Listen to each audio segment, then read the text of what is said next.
অভ্যন্তরীণ যে চালিকা শক্তি আমাদের লক্ষ্য পূরণের জন্য ও আচরণ সম্পাদনের জন্য উদ্বুদ্ধ করে সেটি হল প্রেরণা।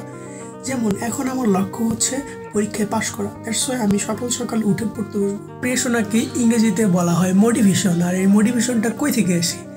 মোটিভেশনটা আসে কোনো কিছুর একটা অভাব থেকে। সো আমার এখন পাশ করার অভাব, মার্কসের অভাব, দ্যাটস ওয়াই আমি পড়তে বসছি। সো আপনাদের জীবনেও কোনো একটা অভাব থেকে আপনি কোনো কিছু মোটিভেশন ফিল করেন, দ্যাটস ওয়াই আপনিও এই মোটিভেশনটা পেয়ে একটা ব্যবহার করেন বা আপনার একটা আচরণগত পরিবর্তন আসে। আচ্ছা, মনে করেন আপনি কোনো একটা কাজ করতেছেন, কাজ করতে করতে আপনার হঠাৎ ক্লান্তি লাগলো, আপনার শরীরে এনার্জি নেই, তখন আপনি কি করবেন? ঝিমাবেন।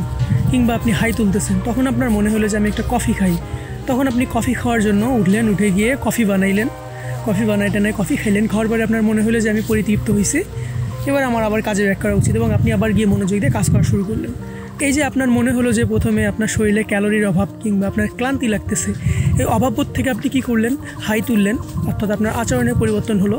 আপনি উঠলেন, উঠে গিয়ে কফি বানাইলেন, এগুলো আপনি টোটাল আচরণের পরিবর্তন। দেন হচ্ছে আপনি কফিটা যখন খাইলেন, খাওয়ার পরে আপনি পরিতৃপ্ত হইলেন, মানে আপনি লক্ষ্যে পৌঁছাইলেন, পৌঁছানোর পরে আপনি আবার ব্যাক করলেন কাজে।